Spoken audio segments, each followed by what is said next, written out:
dragi prieteni și bine v-am găsit la un nou vlog de pe acest canal. Eu sunt Tianis, iar în videoclipul de astăzi o să vă învăț să vă băgați macro pe Free Fire. Dar pentru a vă arăta să vă băgați macro pe Free Fire, nu uitați să dați un like, un subscribe și să facem aici 100 de like-uri. Nu uitați, la 100 de like-uri vă mai arăt încă un tutorial de ăsta, să faceți pe Free Fire, cum să mai multe chestii, să băgați hack și așa mai departe. Bun, deci astăzi vă văd cum să vă băgați macro pe Free Fire. Eu vă arăta acum cum să vă băgați pe iOS. Pe Android nu știu cum se face, dar dacă găsiți pe acolo și pe Android, o să vă arăt și acolo. Bun, deci pentru prima dată o să vedeți ce este bun la macro și ce nu este bun. Dacă îți bagi macro, ceva rău, ați văzut ce începem cu acel mai rău. Bun, așa.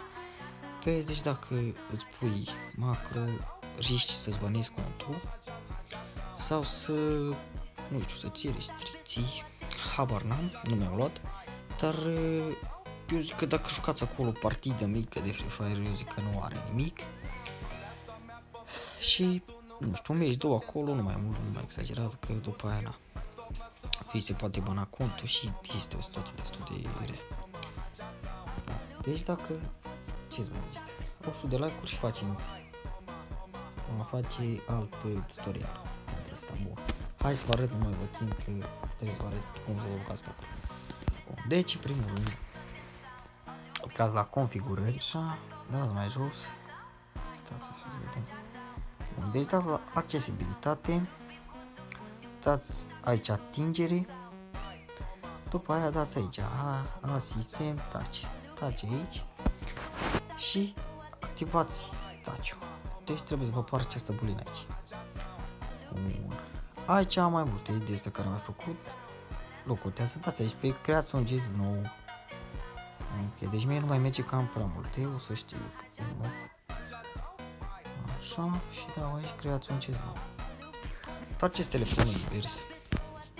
Frumos. Și dați sus, aici cum vă mișcați voi, stați. Dați așa în sus. Acum trageți voi de țintă. Bun, după ce ați făcut asta, dați aici salvați și puneți aici un nume, nu contează, eu să pun puteți să puneți care nume vreți, dar eu am pus macro, dăm salvați. Alegem un nume da, salvați. N-am mers să scriu macro, că am mai scris, dar am pus aici uz. Nu contează numele, nu e important asta. Bun, după ce ați făcut aceste chestii, dați aici la touch, v-am zis, vă faceți, creați un gest nou, dați, ieșiți afară, că nu mai aveți treaba acolo, și dați la Free Fire. Da? Aici trebuie să aveți bulina, da? Dăm la trending. Frumos. Dăm start. Ok. Hai să vedem. Hai să până să carcă. Bun, deci după ce ați dat aici la trending, apăsați pe bulină și dați aici la personalizare.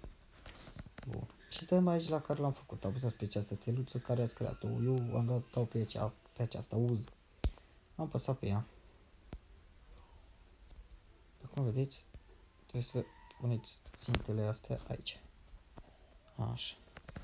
După ce ați pus astea aici, bine, eu am făcut aici mai rău că mi s-a dus să vă acolo, dar nu are importanță, trebuie să faceți așa. După ce ați pus asta, apăsați din nou pe punct. Stați așa, uite. Ca să aveți asta, dați din nou, uz, țineți aici, da, vedeți? Și se saltă. Stați așa, da. Bun. După ce faceți asta, dați aici, apăsați pe punct. După ce ați apăsat pe această bulină, este încărcat macroul și ia. Deci voi se duce capul.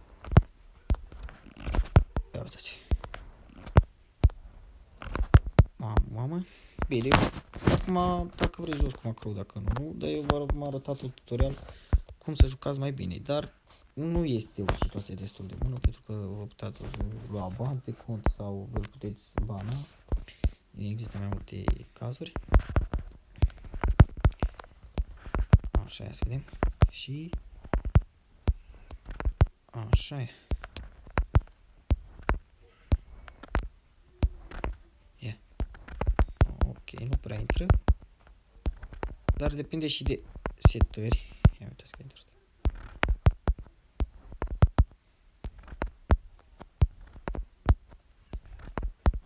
Pac. Ia uitați. Trebuie să saltați. Da, deci vedeți voi cum intră. Ia. Se duce mai ușor ținta la cap. Eu nu prea folosesc macrouri, doar am vrut să vă arăt un tutorial vouă. Bine, îl mai folosesc la room-uri, dar eu să nu-l folosiți pentru că na, puteți lua bani. O partidă mică acolo, maxim două meciuri sau 3. Puteți vă jucați că nu are nimic, dar nu exagerați gen să jucați nostocel. Dacă jucați nostocel, vă puteți lua bani sau vi-l poate vana, știți? Dar cam acesta a fost. Stai să mai dau un cap. Cam acesta a fost tutorialul. Să cum să vă băgați cu macro. Nu uitați, eu am fost Teanis. Nu uitați să dați un like și la 100 de like-uri face alt tutorial cu diferite hack-uri sau mai știu eu ce. Vă pup. Nu uitați, la 100 de like-uri facem facem alt tutorial. Nu uitați să dați un like, un subscribe, la 100 de like-uri, v-am zis, nu mai vă repet, facem tutorial, vă pe toți, un subscribe, un follow acolo, Ianis pe TikTok, pe Instagram, o să vă le lăs aici și ce să mai zic, vă pup, ne revedem la următorul clip, ceau!